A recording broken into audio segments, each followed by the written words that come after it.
Halo, selamat siang menjelang sore buat semua food trainer di seluruh Indonesia.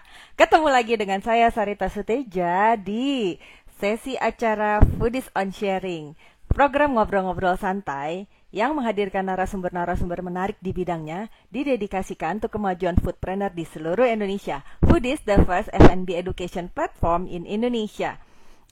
Buat yang udah join, halo, apa kabar? Bisa dada-dada, bisa absen-absen, ini dari mana aja. Sama saya kasih waktu sebentar ya untuk ngambil catatannya, tabnya, komputernya, atau notesnya, sama bolpennya, sama pensilnya. Terserah deh, mau nyatetnya pakai apa. Tapi yang pasti, sesi kita hari ini sebenarnya agak unik karena agak sore, biar otaknya masih pada fresh untuk belajar sama ngedengerin sharingnya salah satu, aku bingung ya nyebutnya apa ya. Kalau sekarang nyebutnya food curator, tapi kalau apa dulu saya nyebutnya Koko Iniji ini salah satu idola lah. Pokoknya kalau kita pernah berkecimpung di dunia perkulineran, harusnya sih nggak ada yang kenal ya sama Kokoji ini. Tapi sebentar kayaknya udah ready juga di situ. Saya coba panggilin dulu ya. Jadi teman-teman boleh pada dada-dada, boleh silaturahmi. Yang subscribe di sharingnya harus dicatat. Kita tunggu ya, masih connecting. Halo, Hai, selamat halo. siang menjelang sore. Selamat Wow, siang halo menjelang Koji. sore Kok semuanya. manggilnya apa ya? Koji aja lah ya.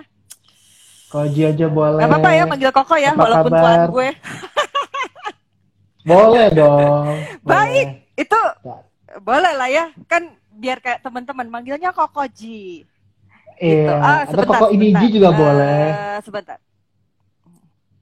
Kayaknya itu panggilan akrab kali ya dari teman-teman. Buat Koko ini Ji. Bener. Oke. Iya, jadi sebenarnya Iniji Oh itu ya, kan buat brand. teman-teman, ya. Oh ya, nama aslinya Jiwa Ferry ya. Jiwa Fieri, Halo, betul. halo, Ji, dengar suara gue nggak?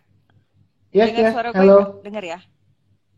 Ya, jelas. Oke. Ntar Teman-teman bisa dengar buat buat suaraku? teman-teman foodpreneur, coba pada komen dong. Dengar nggak suaranya Koji? Dengar nggak? Dengar nggak? Halo. Halo. Harusnya sih deh. Gue Dari sih kota denger. mana aja? Clear, Dengar jelas. ya. Good, good, good. Dengar tuh udah pada Iya. gini-gini. Udah ya. Tuh, kasih Thank jempol. you. Oke, Thank you teman-teman, so much. sip. Kolom komennya sebentar mau aku matiin. Jadi biar kita fokus aja ngedengerin sharingnya Koji gitu. Jadi buat yang pengen nanti Deg-degan. tanya-tanya bisa di kolom Q&A. Deg-degan gue kalian deg-degan. Deg-degan saya nih. Kok ada yang dari Singapura katanya. Oke. Oh Aku matiin ya, dulu ya. Jadi nanti yang mau nanya bisa di kolom komentar sebentar. Turn off. Oke. Buat yang gini deh, ini kan biar sesuai dengan kalau sharing-sharing gitu biasanya, walaupun kayaknya ini agak-agak kayaknya nggak harus dikenalin lagi gitu ya. Tapi kayaknya lebih enak kalau Koji lebih ke apa ya? Kenalan deh, Koji ini siapa sih sebetulnya? ya, thank you banget Sarita dan teman-teman dari Foodies yang Yuk. sudah bersedia untuk collab hari ini ya. Thank you banget buat teman-teman dari followernya Foodies juga. Salam kenal yang belum pernah kenalan dengan saya. Saya adalah Jiwa Fieri, ya, biasanya dikenal sebagai Koko Ji atau Koko Iniji. Saya adalah seorang food curator di Instagram @iniji. Dulu juga mungkin, tapi sudah lagi hiatus blognya iniji.com. Dan sekarang lagi fokus buat ngembangin startup di pesanlokal.com. Gitu. Hmm. Boleh tipis-tipis nggak pesan lokal itu apa? Tipis-tipis. Oh boleh. Apa So, tuh? Apa tuh? buat teman-teman F&B-preneur, mungkin bisa tertarik ya dengan service yang kita buat di pesan lokal. Jadi pesan lokal ini sebenarnya bisnis atau startup yang lahir karena pandemi gitu kan. Jadi karena banyaknya teman-teman dari F&B-preneur mulai terjun ke dunia PO gitu kan, pre-order food. Karena juga mungkin banyak teman-teman yang eh, banyak waktu di rumah, punya resep, sorry, punya resep keluarga, terus pengen mencari cuan di tengah pandemi, ya akhirnya kita ngelihat peluang, wah kayaknya peluang dan challenge sebenarnya dari para F&B planner yang mungkin berjualan tuh kok kayaknya ribet banget pakai WhatsApp gitu kan. Nah, kita bantu teman-teman Hmm. yang tadinya di bisnisnya offline, sekarang bisa online hanya dalam waktu 8 menit saja. Sebenarnya sih kalau kata CEO saya 3 menit, cuma kita lama-lamain lah. 8 menit saja bisa langsung online dan bisa langsung jualan. Gitu. Dicek ya di Tapi pesan bentar-bentar. lokal. Nah, sebentar. Kita tahan dulu ya tentang pesan lokal. Nanti biar pada penasaran, nanti boleh lah ya dilanjutin dikit lagi di Siap. agak nanti lagi. Kita bahas dulu tentang Boleh. visual dulu nih. Kan sesuai temanya ya gitu kan. Visual Mm-mm. for F&B business. Nah, emang nih gue mau nanya dulu nih. Emang penting banget ya foto atau visual yang bagus ya zaman sekarang ya? Mm-mm. Visual Jadi nggak apa? cuma zaman. Emang penting banget ya penting sepenting apa sama mau tahu dong dikit visual kayak apa sih yang bikin konsumen itu ngiler dan beli. Nah, itu dia. Tadi sudah disebutkan sebenarnya jawabannya. Kenapa sih kita butuh visual ya buat food? Nggak cuma sekarang, nggak cuma zaman sosial media. Saya juga sudah riset sampai ke zaman-zaman bahela dulu ya. Dari tahun 1700, 1800 itu sudah ada namanya visual buat food. Mungkin tapi dulu belum belum sampai orang bikin foto ya, cuma mungkin ilustrasi. Dari ilustrasi di tahun 1900-an sudah ada teknologi namanya fotografi. Orang mulai fotoin makanan. Waktu itu masih black and white. Bayangin, makanan masih black and white gitu ya. Tapi ternyata itu cukup cukup membantu buat para F&B planner di zamannya untuk bisa menjual produk-produknya. Dan sekarang kita sampai di zaman sosial media dan sekarang apalagi di tengah pandemi, again banyak orang jualannya PO, nggak punya outlet. Kalau sebelum pandemi mungkin orang lebih fokus ke outlet gitu yang offline, yang orang datang ke kasir bisa lihat, oh ada menu 1, 2, 3 gitu kan langsung bisa tunjuk gitu. Kalau sekarang bahkan lebih krusial lagi karena orang-orang yang nggak punya outlet ya jualannya lewat apa? Media online, either itu WhatsApp, Instagram, or any other social media. Dan peran visual ini sangat-sangat penting di mana kita harus membuat orang, tadi udah disebutin sama Sarita, harus bikin ngiler, itu kan goalnya tuh ya, dari bikin ngiler, lapar mata dulu, kemudian lapar pikiran, kemudian turun ke perut. Nah, makanya itu timbullah yang kita bilang dari mata, turun ke perut. And in the end, buat kita para entrepreneur, turun ke dompet, gitu kan. Dan kita cuma punya chance sebenarnya. Saya lupa ini dari media mana atau riset yang di mana. Kita cuma punya waktu 2,3 detik saja untuk bisa meyakinkan orang. Lihat foto kita di sosial media, di ojol, di pesan lokal gitu. Lihat 2,3 detik aja harus bisa bikin orang ngiler.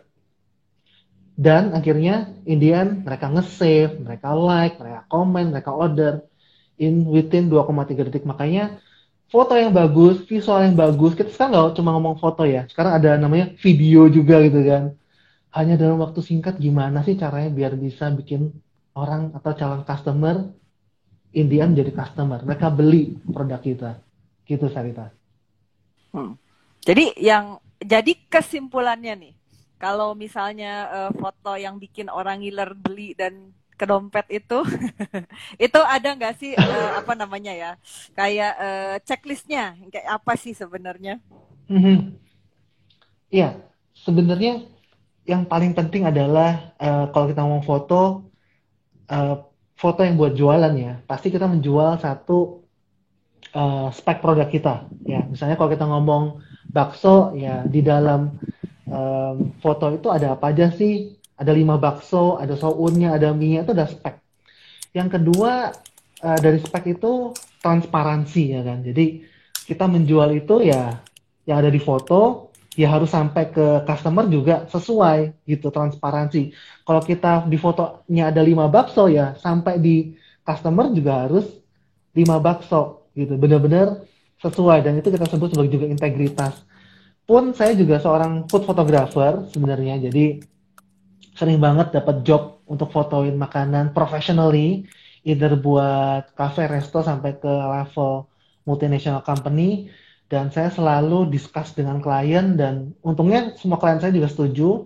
Kita semua harus punya integritas. Apa yang kita foto itu yang harus sama dengan diterima oleh klien. Walaupun nanti dalam proses fotonya ada istilahnya styling gitu ya. Styling itu kan mengenhance foto yang atau makanan terlihat biasa-biasa aja terlihat lebih wow.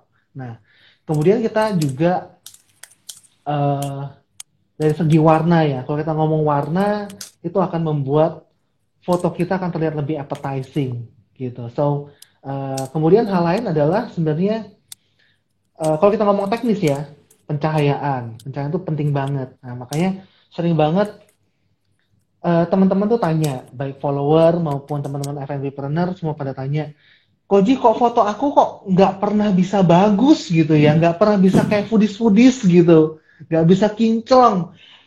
Kesalahan pertama, orang mengcapture makanan itu paling penting adalah di lighting. Sering banget.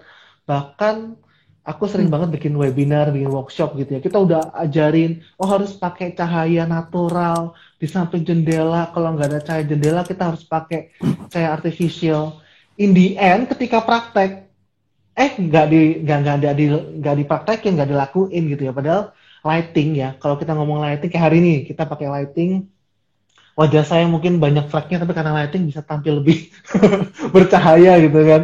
Demikian juga dengan makanan. Kalau lightingnya udah kece, di foto pakai handphone aja gitu, no problem, pasti langsung semua warnanya kelihatan lebih appetizing dan kemudian bikin orang tertarik untuk membeli. Gitu sih. Berarti lighting itu salah satu key-nya ya sebetulnya ya.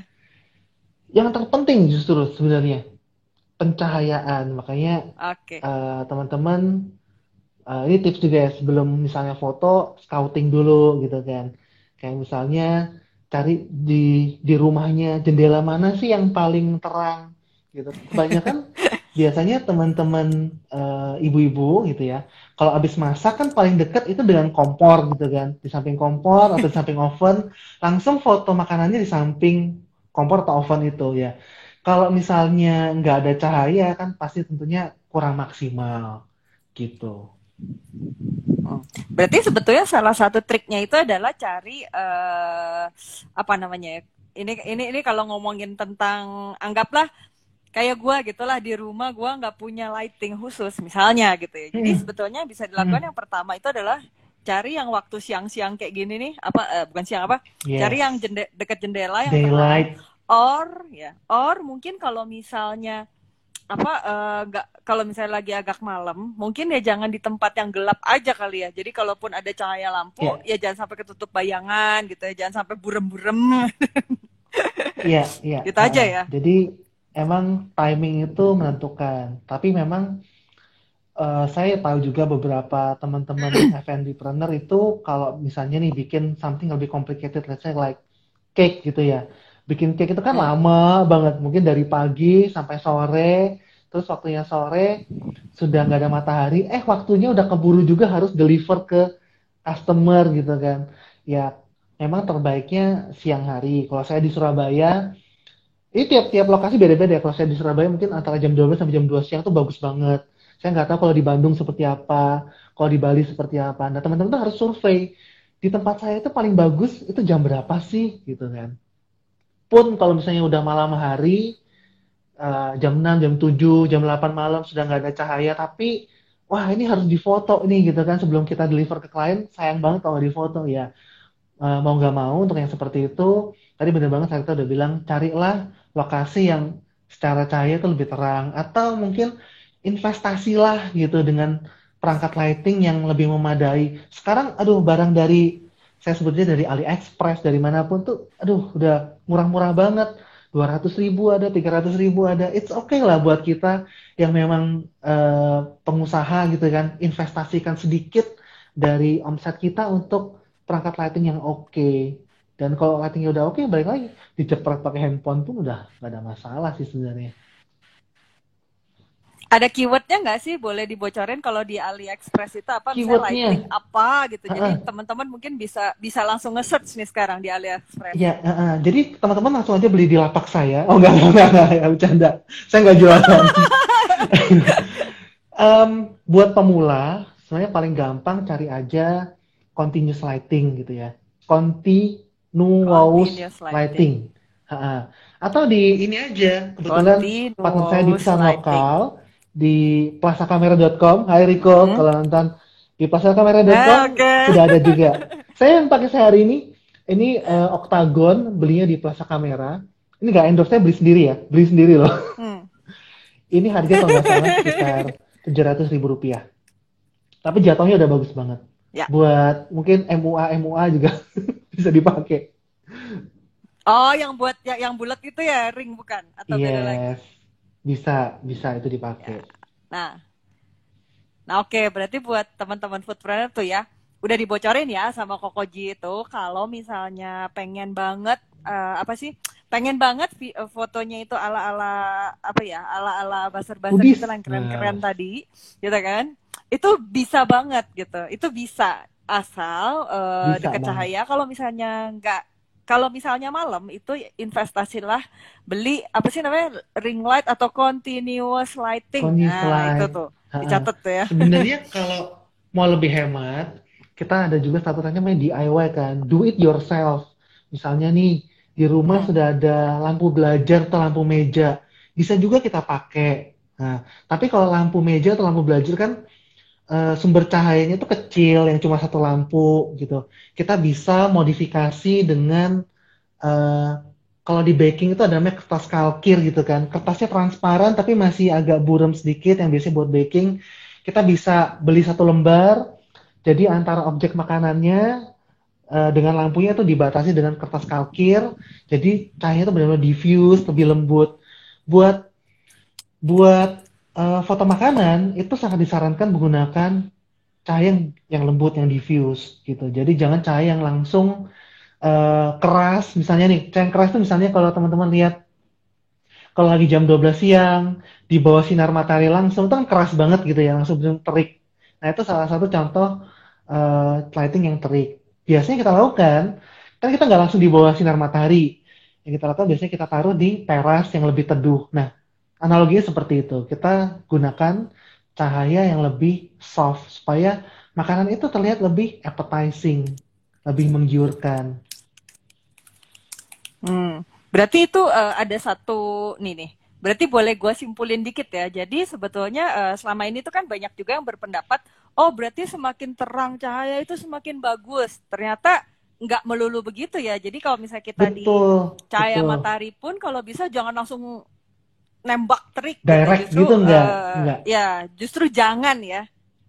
jangan. Jangan Betul. karena Jadi ternyata kita foto cari makanan lebih cahaya yang lebih bagus soft. dengan cahaya yang lebih lembut, Yes, lebih bener soft. banget, Ya, ya, bener ya, ya. banget. Jadi kalau mau pakai lampu belajar, lampu apa tadi? Lampu meja itu bisa pakai Lampu kertas meja, kalkir. Jadi dibatasin dikit. yes. Ya, biar biar Heeh, cahayanya heeh. lebih apa ya? Diffuse Lebih apa ya? diffuse bahasa Tersaring lah. bahasa Sundanya itu Tersaring ya, lebih lebih. diffuse. Diffuse, bingung gue jadi diffuse. Oke, nah, oke. Tadi kan udah cerita tentang apa foto yang bagus itu kayak gimana. Pokoknya intinya jangan khawatir, foto itu nggak harus dengan mungkin kamera yang super sangat mahal, tapi bisa juga Ya, misalnya dengan kamera yang handphone juga sebenarnya sudah cukup, asal kuncinya itu lightingnya sebetulnya. Jadi lightingnya betul. cari lighting matahari, tapi jangan langsung nembak gitu. Kalau misalnya nggak ada, berinvestasilah karena nggak terlalu mahal zaman sekarang. Nah, kalau oke, berarti asumsinya sekarang teman-teman udah nyatet nih, gimana caranya punya foto yang bagus, secara visual udah appetite, udah bisa bikin orang ngiler. Nah, Ya, next questionnya gue mau nanya gini, apa? Jadi kalau misalnya kita anggaplah udah punya foto nih yang bagus kan, nah ada nggak sih kok guideline untuk makainya gitu? Jadi misalnya boleh nggak sih kalau gue punya foto nih, fotonya udah bagus banget nih, hajar aja untuk semua media di sosmed itu, di mood board itu, di buku menu itu. Nanti gue kalau punya katalog gue tambah, gue taruh produk apa namanya foto yang sama atau e-flyer juga sama, itu boleh nggak sih? ya. Jadi sebenarnya peruntukan visual untuk food itu macam-macam ya. Tapi kita biasanya kelompokkan dalam dua kategori utama. Yang pertama, foto untuk katalog, dan yang kedua untuk Hmm. sosial media gitu. Nah, foto untuk katalog itu Hmm. misalnya apa? Buat dimasukin ke ojol, dimasukin ke e-commerce, dimasukin ke online platform. ke website ordering kita, ke pesan lokal misalnya. Dan yang kedua adalah dimasukkan ke sosial media. Nah, kenapa bisa dibatasi untuk dikelompokkan dalam dua hal tersebut? Kalau untuk jualan atau untuk di e-commerce, yang kita utamakan adalah tadi saya sempat singgung adalah spesifikasi produk. Orang nggak orang nggak pengen lihat background yang terlalu busy, yang terlalu rumit, yang distracting. Makanya kalau kita lihat di ojol atau misalnya di marketplace, di Tokped gitu misalnya ya, atau di Blibli atau di Bukalapak, kebanyakan atau di AliExpress bahkan, kebanyakan kita lihat produk-produk itu menggunakan background minimalis. Minimalis itu bisa putih, seamless, ataupun colorful. Nah, contoh yang saya pakai hari ini adalah seamless tapi colorful. Ya, warna-warna yang hari ini saya pakai warna turquoise gitu ya. Nah, itu bisa kita gunakan. Kenapa? Kita ingin menampilkan spesifikasi. Kalau tadi saya bilang bakso gitu ya. Ya, dalam foto bakso itu jumlahnya kita bisa lihat, bisa hitung. Oh, ternyata ada 5 bakso. Atau misalnya pizza. Oh, ternyata ada 8 slice. Dan ada loh orang yang sampai ngitung gitu ya. Oh, ternyata di pizzanya itu pepperoni-nya ada 8 slice juga gitu. Ada yang ngitung seperti itu. Dan itu termasuk spesifikasi. Teman saya ada loh kayak gitu, misalnya ke Pizza Hut gitu ya, pesen American favorit gitu, dihitung tuh jumlah sosisnya berapa. Kalau nggak sama dia akan panggil waiternya, Mas Mbak ini kok nggak sesuai gitu. Ada yang seperti itu. Percaya nggak percaya, hal seperti itu nyata. Nah makanya foto katalog itu menampilkan spesifikasi dan akhirnya tadi saya sempat bahas juga adalah transparansi gitu ya. Nah bedanya apa kalau yang di foto sosial media? Sosial media kita foto biasanya untuk aplikasi. Misalnya kalau kita jualan jus gitu ya. Kalau di foto e-commerce ya foto jusnya, botolnya dengan background polos gitu ya, background putih atau background seamless dengan misalnya kalau punya brand identity perusahaannya warna orange gitu, kita pakai pakai background seamless warna orange. Tapi kalau di sosial media yang kita lakukan adalah mensuggest ya. Kita mensuggest calon customer atau customer kita untuk menikmati produk kita sesuai dengan suggestion yang kita berikan. Misalnya kalau kita ngomong tadi jus, oke kita fotonya itu ala-ala lagi piknik gitu di atas padang rumput, ada keranjang pikniknya, kemudian dari keranjang piknik itu kita ngambil jusnya itu dalam bentuk botol, itu ada mensuggest, oh nanti lain kali kalau kita mau piknik, ya piknik bisa di mana aja gitu. Saya di belakang rumah gitu ya. Kita bisa beli produk jus tersebut. Atau misalnya contoh lain, produk yang sama jus. Kita bisa mensuggest calon customer kita untuk misalnya lagi nyetir, lagi di traffic light, oh lu lagi panas banget nih siang hari, sambil minum jus itu difoto dengan suasananya dalam mobil. Itu bisa kita pakai untuk sosial media. Jadi foto-foto yang lebih aplikatif, yang mensuggest calon customer kita untuk menikmati produk kita dalam berbagai suasana. Misalnya, again, ini cuma foto jus aja udah banyak-banyak ide. Misalnya lagi di kantor, lagi meeting gitu kan. Mungkin profesinya yang kita sasar adalah sekretaris kantoran yang biasanya menyediakan berbagai macam kudapan buat teman-teman di kantor. Ya udah, fotonya berarti ada laptop, ada catatan meeting di situ, ada handphone, ada mungkin backgroundnya ada papan tulis meeting. So banyak ide, banyak ide. Nah, seringkali kan juga teman-teman, aduh, Koji saya nggak ada ide nih, gimana ya caranya supaya supaya kita buat sosial media itu bisa banyak ide gitu untuk buat foto-foto. Nah, caranya gimana ya? ATM aja sih, amati, tiru, modifikasi. Kalau saya paling sering ya lihat Instagram, lihat-lihat kompetitor, it's okay loh ya, lihat-lihat kompetitor, kemudian lihat di Pinterest juga. Wah, banyak sekali ide-ide yang bisa kita aplikasikan. Oke.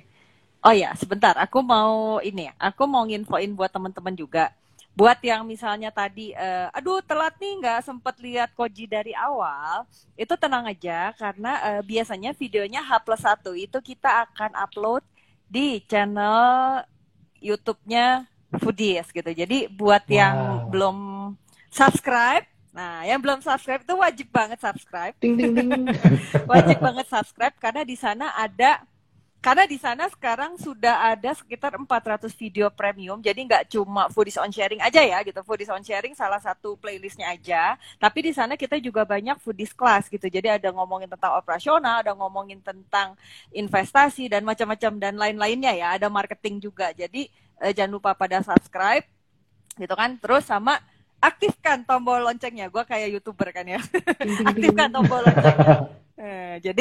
Jadi jangan khawatir atau misalnya setelah IG Live ini pasti tetap akan disimpan sebenarnya di tab IGTV-nya Instagram Foodies. Jadi tenang aja, nggak usah khawatir gitu. Sama mungkin buat teman-teman yang mau nanya-nanya jangan lupa ya nih masih aku buka kolom pertanyaannya, baru ada satu yang nanya. Biasanya ini yang nanya bertubi-tubinya kalau udah mau habis, jadi tenang aja gitu. Jadi kalau bisa ditanyanya dari sekarang gitu. Jadi nanti bisa aku pilih.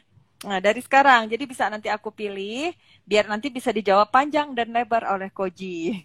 Oke, berarti tadi sebenarnya ada dua ya kalau gue lihat ada dua kategori. Ada yang fotonya itu untuk sosial media, ada juga yang fotonya untuk katalog. Katalog itu maksudnya kayak buat lapak-lapak jualan lah gitu. Dan itu biasanya lebih banyak nampilin spesifikasi produk yang backgroundnya itu lebih seamless, lebih mungkin kalau gue nyebutnya polos kali ya, lebih nggak banyak corak. Mungkin itu kali maksudnya ya. Tapi warnanya bisa macam-macam. Warnanya bisa macam-macam, bisa juga yang colorful kayak yang dipakai sama Koji kan bener-bener colorful banget nih. Warnanya menterang lah kalau orang Sunda bilang. Warnanya pesan lokal tapi polos. Warna pesan lokal, betul.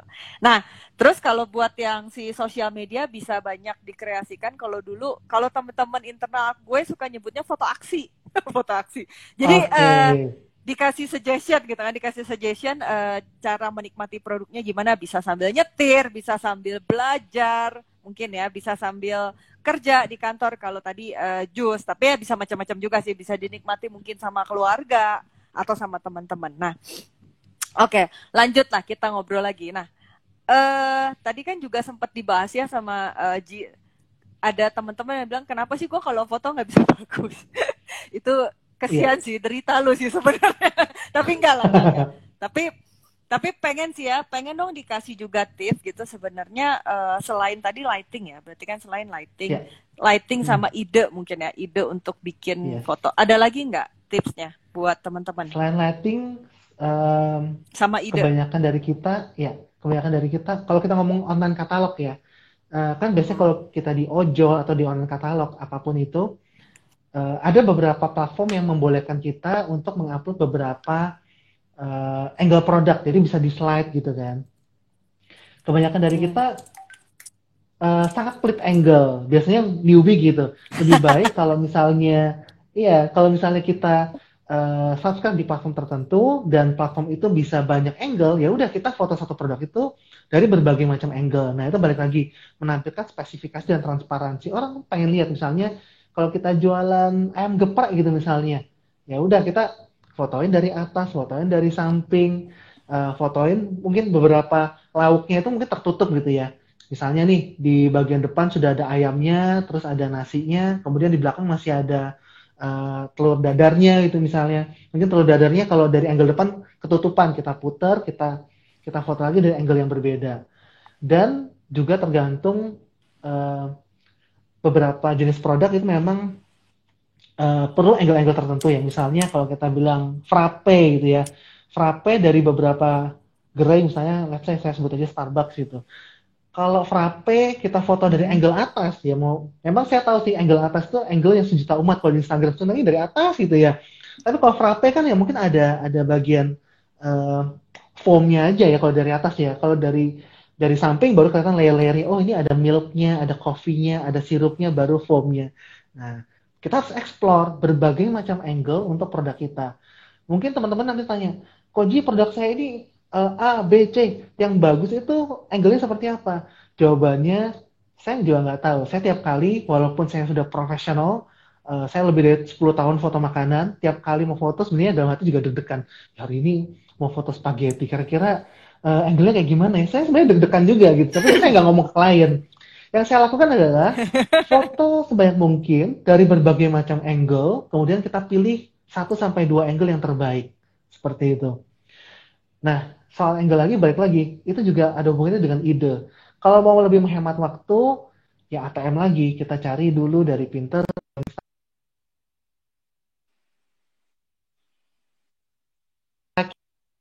yang kita dahulukan, kita prioritaskan.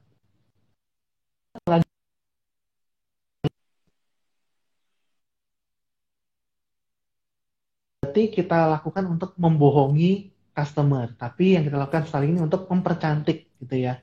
Nah, sebuah styling itu bisa membuat makanan yang tampilnya biasa-biasa menjadi tampil lebih istimewa. Tadi saya bilang soal misalnya kalau mau styling burger gitu misalnya, brand yang paling sering di apa ya dikutuk gitu dan penting adalah fast food kan biasanya. Kok yang di yang ada di katalog atau yang ada di buku menu itu kok selalu beda dengan yang kita terima gitu kan. Misalnya katakan burger. Wah, kalau di depan kasir tuh kayaknya saya ngomong katakan misalnya Big Mac gitu ya. Wah, kok kayaknya so epic gitu ya, gede banget. Tapi pas kita peset loh, kok kempes ya gitu. So sebenarnya kalau kita bilang itu adalah salah satu karya dari styling. Dan brand yang saya maksud tadi, misalnya saya sebutnya McD gitu ya. McD pernah mengklarifikasi di salah satu akun YouTube-nya bahwa mereka tidak membohongi customer, yang mereka lakukan adalah melakukan styling. Jadi kalau Big Mac itu kan ada patty-nya, ada cheese-nya, ada acarnya, ada rotinya gitu, ada tomatnya. Yang mereka lakukan biasanya mereka majuin semua ingredient itu ke sisi paling depan dari kamera supaya semua ingredient itu terlihat jelas gitu. Tapi mereka tidak mengurangi maupun tidak menambahkan ingredient apapun. Jadi semua cheese-nya, acarnya, tomatnya, patty-nya, kemudian ada sausnya itu diletakkan di bagian depan. Nah, yang diterima customer biasanya kan buat presentasi ke customer itu sudah di dalam semua. Jadi dimasukin ke dalam burgernya. Jadi otomatis yang kita lihat loh, kok kempes ya. Tapi padahal secara esensi, secara ingredient itu sama. Yang berbeda adalah styling for fotografinya. Jadi styling itu sendiri sebenarnya ada dua. Styling untuk penataan ke customer yang di meja, dan juga ada styling untuk fotografi. Dan itu memang berbeda. Contoh lain deh, misalnya, kalau di saya di Jawa Timur ini, makanan terkenal adalah pecel gitu ya.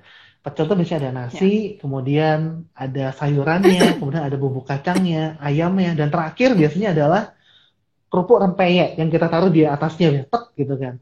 Kalau yang standarnya seperti itu kan biasanya kita deliver buat customer di meja gitu kan, ya nggak apa-apa gitu kan, semua ingredientnya ketutupan rempeyek nggak apa-apa. Tapi kalau buat kebutuhan foto kan nggak mungkin buat di katalog misalnya, nggak mungkin kita di bagian akhir kita taruh semua rempeyeknya yang gede-gede itu nutupin, ada ayamnya, ada nasinya, ada sayur ketutupan semua oleh rempeyek. Nah, yang kita lakukan biasanya buat foto apa?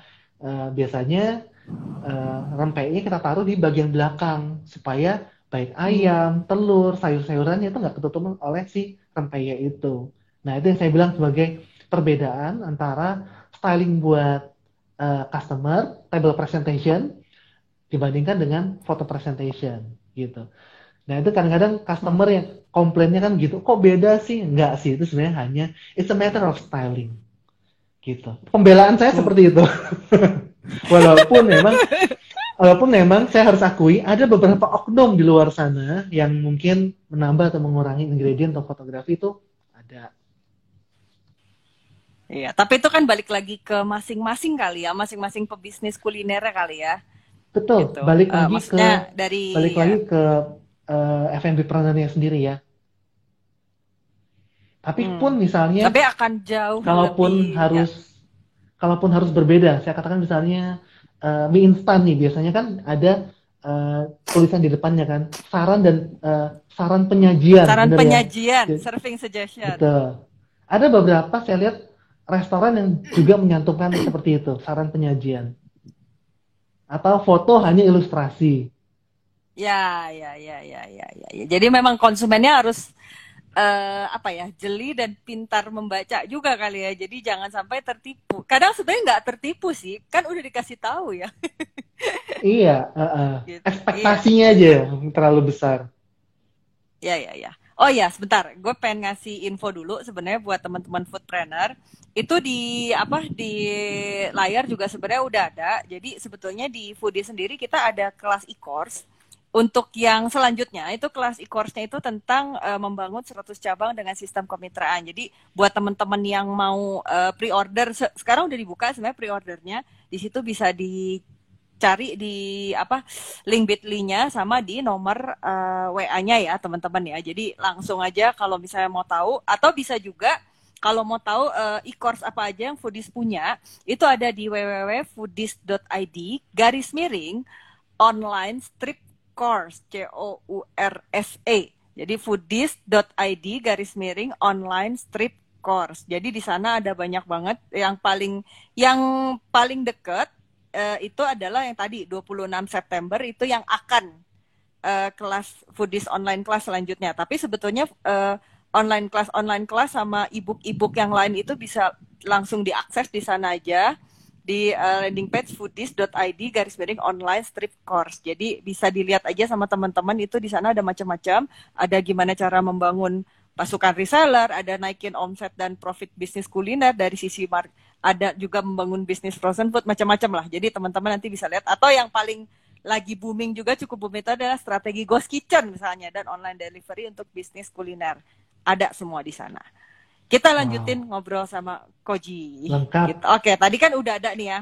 Tadi pokoknya tentang styling itu intinya tidak ada yang berbohong lah ya gitu. Yang ya styling itu adalah untuk mempercantik. Jadi misalnya kalau kayak tadi contohnya mungkin burger, itu ingredientsnya sebenarnya nggak ada yang nipu, ingredientsnya sama semua sama ke konsumen, cuma mungkin penyajiannya suka cukup berbeda antara di foto sama di meja ke konsumen. Mungkin kalau Ya, meja sih bukan penyajian ya, kalau gue nyebutnya mungkin lebih karena kalau misalnya orderannya cukup banyak, mungkin secara SOP itu yang paling penting itu adalah semua produknya itu hadir, intinya gitu kan, mau itu betul, diketumpuk-tumpuk, mau itu nggak terlalu kelihatan. betul.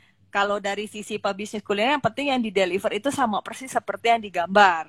Hanya kalau untuk digambar ya kita biasanya lebih rapih lah. Mungkin analoginya kalau boleh nih ya, analoginya mah kalau kayak kita mau foto studio lah ya, kurang lebih gitu kali ya. Gitu kan mukanya tetap muka Iya, kita iya. nih. Gitu, tapi mungkin Ha, ha, ya ha. rambutnya disisir. Kalau cewek-cewek mungkin pakai make up lah ya, pakai lipstick, pakai bedak. Boleh dong, yang penting kan mukanya tetap sama, nggak diganti muka orang lain. Ya, Mungkin kurang ya, lebih ya. gitulah kalau gue ngelihat Benar, analoginya ya. Jadi sebenarnya yang paling penting benar. itu tidak berbohong gitu. Walaupun kalau ketemu kok beda yang ini nggak ada lipstiknya gitu. Ada beda, oh Iya, rambutnya kok benar-benar. lain ya. Gitu kan. Atau kok kalau foto KTP nggak pakai kacamata, kok pas ketemu pakai kacamata. Tapi yang penting mukanya sama. Kurang lebih Benar, gitulah benar banget. styling itu kan Ha, kadang ha. kan. Iya, iya kan kadang kita kalau foto bentar-bentar nyisir dulu gitu kan. Nah, sama aja. Ini juga kalau makanan artinya bentar-bentar kita tata dulu ya biar kelihatan semua layer-layernya. Iya. Oke, nah terus Omong-omong sisir tadi, apa? ini sharing aja sih. Mm-mm. Pernah teman Gimana? saya foto eh, produk soto ya. Soto kan biasanya ada sounnya gitu ya. Nah, kebetulan Mm-mm. yang pegang brand ini pusatnya dari Korea. Nah, dia si bosnya Mm. ini pengen sounnya itu pas diangkat dengan garpu, jatuhnya itu lurus semua seperti rambut di rebonding dan tuh ternyata harus disisir sounnya. Hah? Begitu ternyata.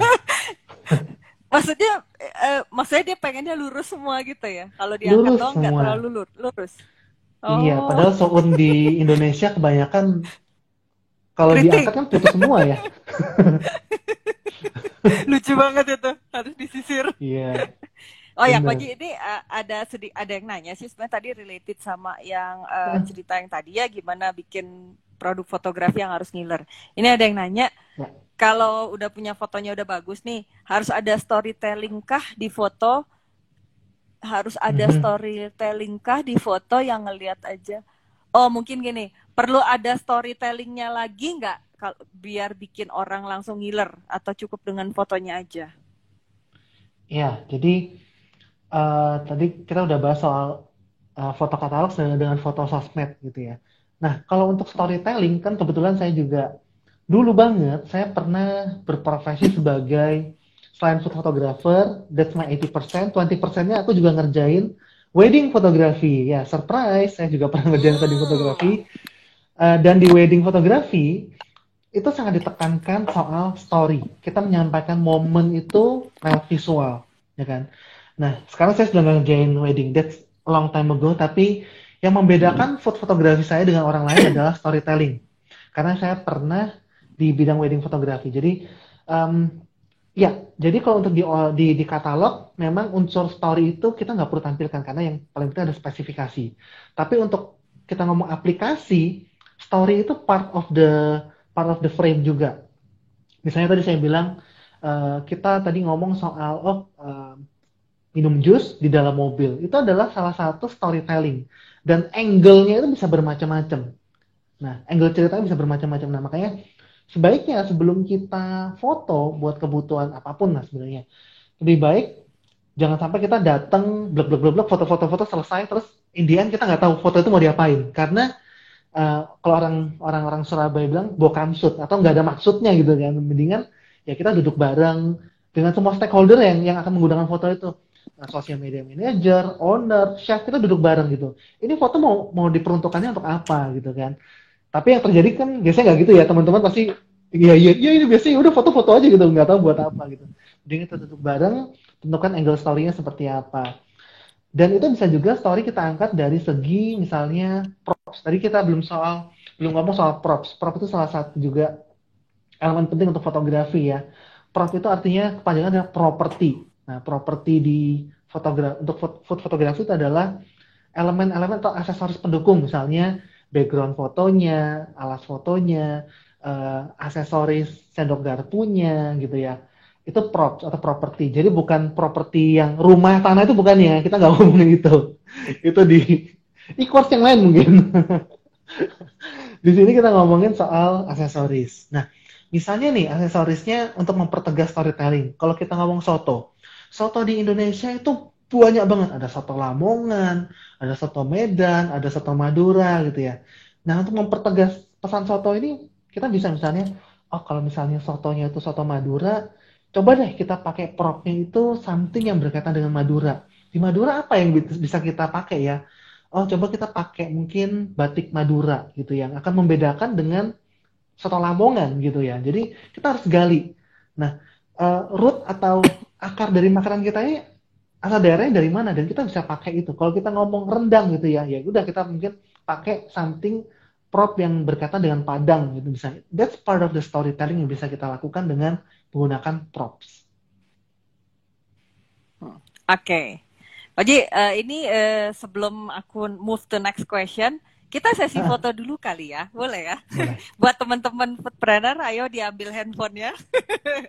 Terus di print screen, kemudian jangan lupa nanti di tag ke @iniji sama @pesan lokal, bener ya pesan lokal ya, @pesan lokal dan Yes. @foodies_id gitu. Jadi jangan lupa biar ada dokumentasinya. Oke, kita gaya dulu ya. Satu dua, satu dua, satu dua. Aku juga pengen foto, sekali-sekali aja. Satu Heeh. dua, Ini kan dah, ini juga salah dah satu kita angle. balik Jadi lagi. jadi emang Gimana? jangankan kita ngomong soal angle makanan gitu ya. Hmm. Kita sendiri aja nih, walaupun ya kita bersyukur ya, yang punya dua mata, dua telinga, satu mulut gitu ya. Hampir ya semua orang lah 100% di dunia itu seperti itu. Kita yang uniform aja, ya kayak tadi saya sama Sarita, saya hadap kiri, Sarita hadap kanan. Loh, tiap orang itu punya angle yang berbeda, right? Apalagi kalau Ya, kita ya, ngomong ya, makanan, gitu. Cireng ya. mungkin dengan cilok akan berbeda, ya jelas. Angle-nya akan totally different.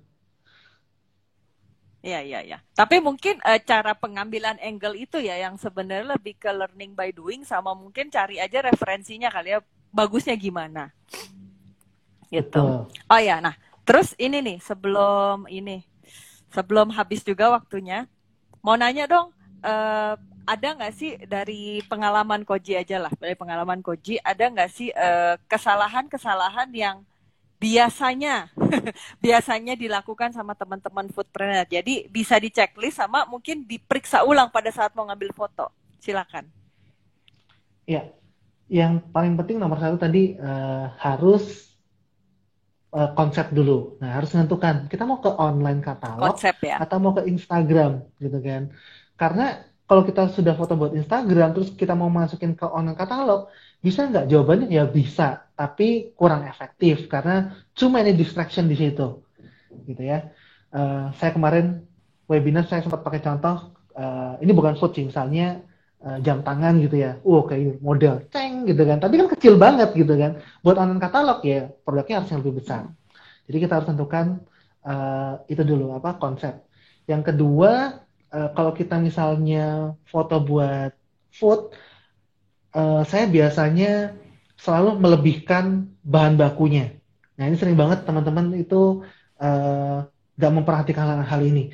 Misalnya saya mau foto buat, ini terutama ya, misalnya foto buat produk es krim gitu ya. Kita udah tahu es krim itu cepat banget meleleh. Ya, janganlah Hmm. kita sediain cuma satu atau dua scoop aja ya. Kita sediain yang banyak gitu kan. Supaya kita punya cadangan. Oh, kalau misalnya foto pertama gagal, kita ada lagi cadangan yang lain. Nah, buat teman-teman foodpreneur juga, misalnya mengoutsource ini ke food photographer gitu ya. Food photographernya karena pandemi gak ke tempat, kita yang kirimin ke tempat mereka gitu ya. Janganlah kita cuma kirimin satu porsi aja. Ini curahan hati juga nih sebenarnya. Sudah dikirim satu Ya, ya, porsi, ya, ya, terus ya. di foto gagal pula gitu kan.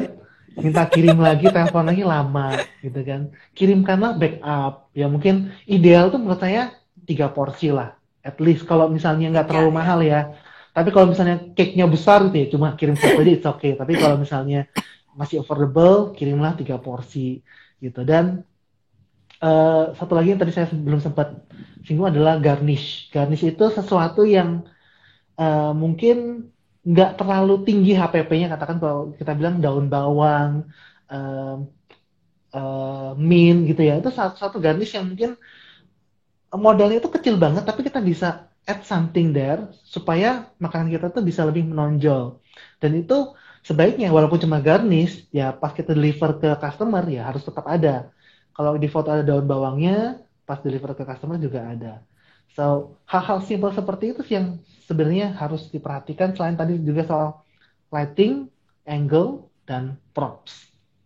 Hmm. Berarti kalau buat teman-teman foodpreneur tuh ingetin ini ada curahan hati.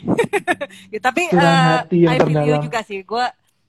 I feel you sih. Maksudnya gue juga sempat ngerasain kan ya. Maksudnya sebelum bisnis kuliner ini kan juga dulu sempat jadi quote on quote food blogger gagal, tapi gitu. Jadi ngerti sih. Maksudnya jadi teman-teman kalau misalnya minta tolong eh, apa ya orang buat foto itu jangan lupa janganlah pelit-pelit banget gitu. Minimal kasihlah kalau misalnya nggak terlalu produknya mungkin HPP-nya nggak terlalu tinggi, bolehlah dikasih 3 porsi. Biar kalau Iya, misalnya ada gagal itu bisa ada backupnya gitu kan. Atau garnishnya kalau boleh dilebihin lah gitu, walaupun kecil. iya, Tapi kan kadang kalau udah nyelep kan abis ya. Misalnya kayak daun mint itu kan harus selalu dingin misalnya kan.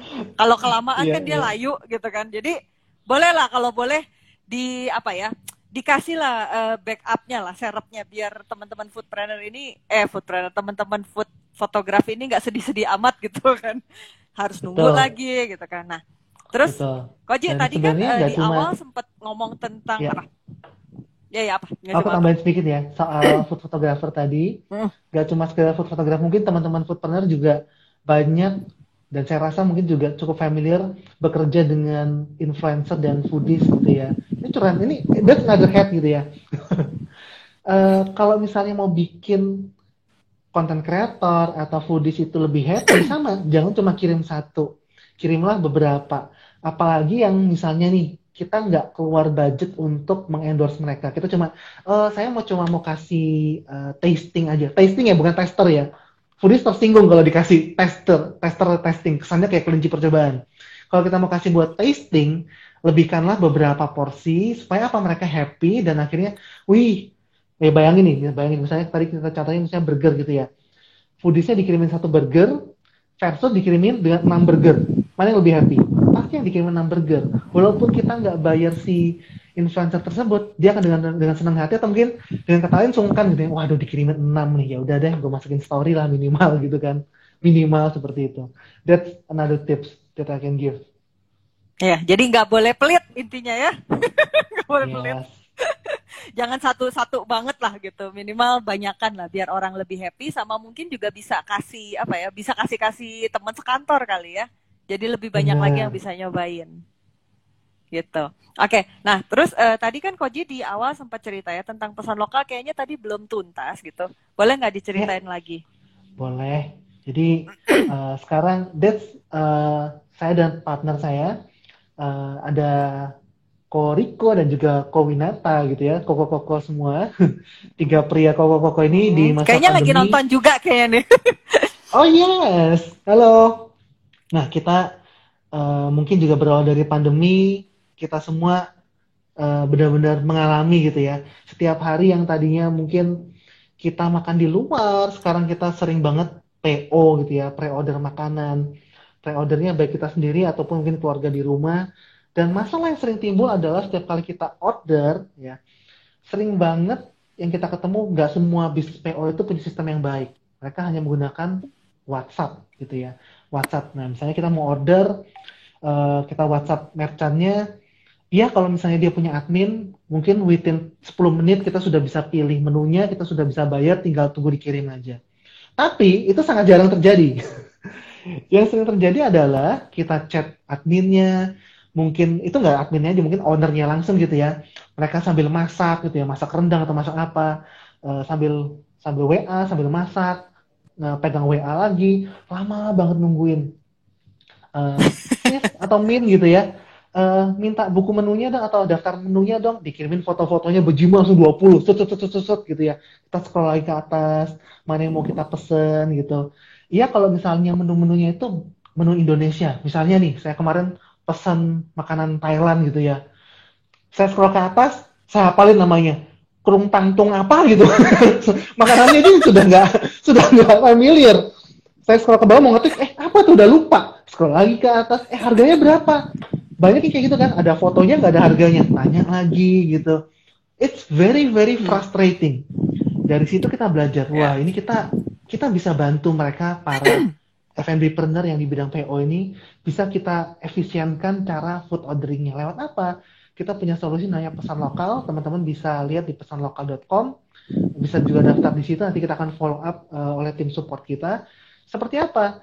Uh, Pesan lokal ini, di sisi customer, mereka nggak perlu install app lagi. There is no another app. Orang paling males kan, oh misalnya uh, kita mau jualan tapi kita force customer kita buat install app, oh aduh udah banyak banget app dalam handphone kita nggak mau lagi. So ini cuma online katalog, customer kita buka dari website aja, dan customer kita cuma buka loading time-nya hanya 1 detik, hanya 1 detik, dan Hmm. tampilannya learning curve-nya buat either buat merchant ataupun buat customer, it's very simple, mirip banget dengan aplikasi ojol.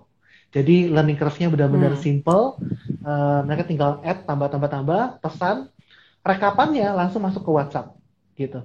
Nah pertanyaan teman-teman mungkin, wah apakah ini akan menghilangkan WhatsApp 100%? Enggak.